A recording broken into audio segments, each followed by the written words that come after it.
So hello, welcome back po mga kawinding sa ating YouTube channel. So meron po tayong gagawin. So isang speaker box mga kawinding. Ang baran po nito ay DB Audio. So ang complaint po nito ng may-ari mga kawinding ay ayaw na daw tumunog, na wala daw. So may power naman daw. Ang problema niya na wala daw yung tunog. So ating alamin mga kawinding. So saksak po natin yung kanyang plug. Isang speaker box to mga kawinding. Power on lang po natin. Tingnan natin kung may power. So meron. So inputan lang po natin ng jack.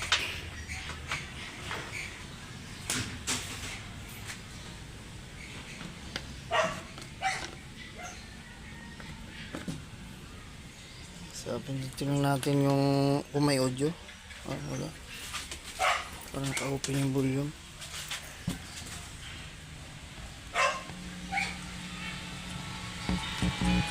So may audio naman siya mga kawinding. So subukan natin yung inputan ng cellphone. Mga kawinding, inputan lang po natin ng cellphone kung ano, kung mayroon ba siyang ano.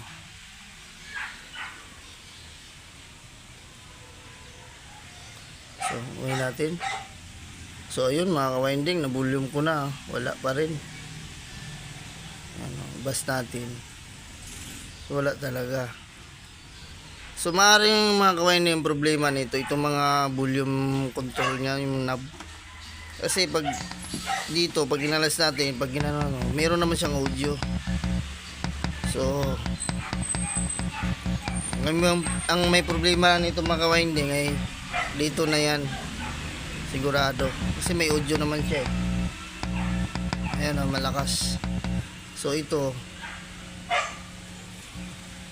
kahit isaksak natin sa ating cellphone, ayaw. Play natin. Ayan o, nawala karoon. So kundi kaya madumi na yung kanyang mga pihitan, yung pointiometer. So nabubulol na tayo. So atin lang baklasin to mga kawinding. So pause ko lang po muna.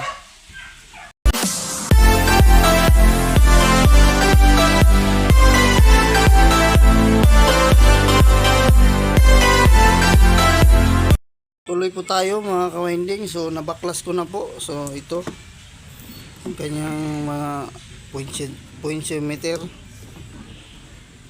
So ang ginawa ko lang dito mga kawinding, so inano ko lang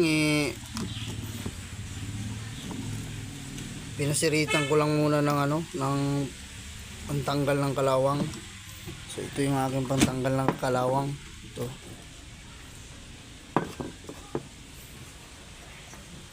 So at saka itong speaker ng mga kawinding, inaayos ko rin. Yung may butas kasi ito siya eh. Tinapalang ko muna pangsamantagal. So mga kawinding, oh, ito yung panlaman ng loob niya. So inayos ko na rin yung wiring ng kanyang mga ano, speaker wire. Tinanggal ko kasi itong mga wala na sa ayos yung ano. Siguro sinubukan ito gawin nung ano, may-ari dati. Kasi mga wire niya ano na eh, kalat-kalat na. So testingin po natin ito kung mga kawinding, kung madadala pa natin sa anti-kalawang. So mas maganda kung hindi na po madala sa anti-kalawang. So palit na natin ng bago. So yung mga hindi, post ko muna. So saksak ko lang yung kanyang mga ano para matesting natin. So tuloy po tayo mga kawinding. So hindi natin nadala sa tanggal kalawang mga ka-winding. So ayan, naka-power na yun mga ka-winding. So yung problema niya ka-winding, itong master volume niya, nalitan ko na ng bago. So nagkaroon po na tayo ng problema mga ka-winding. Ito may nilagay akong yung pinaka-print niya ay wala nang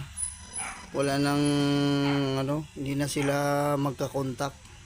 So focus lang natin kasi tayo mag-focus tong camera natin yan. Yan mga ka-winding, nilagay kong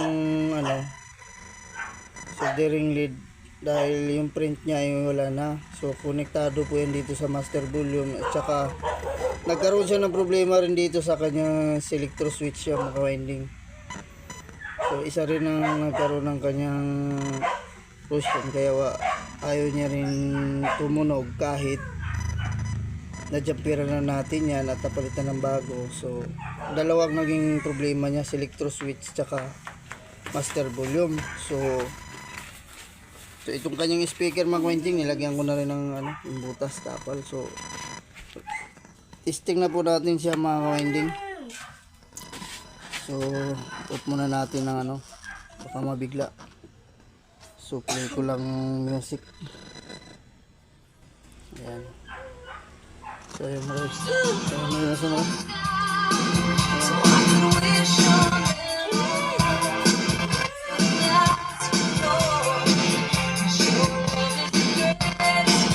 So patay-patay lang natin mga ka-winding, baka tayo copyright.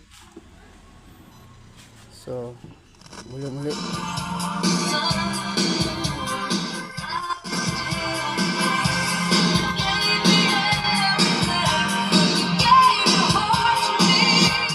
So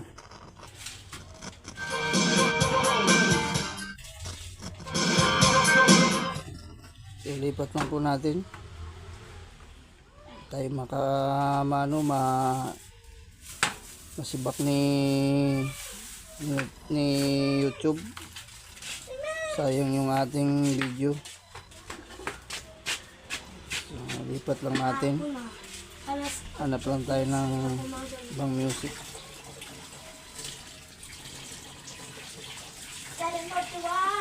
So ayan.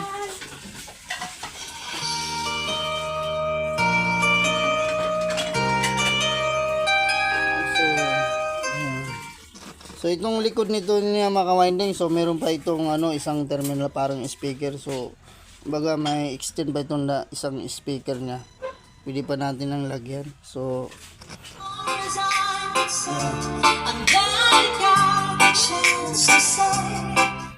So hanggang dito na lang tayo mga ka-winding. So kung bago po kayo sa aking channel, so please subscribe at pindot na rin ang notification bell para updated po kayo. So God bless all po sa ating lahat mga ka-winding.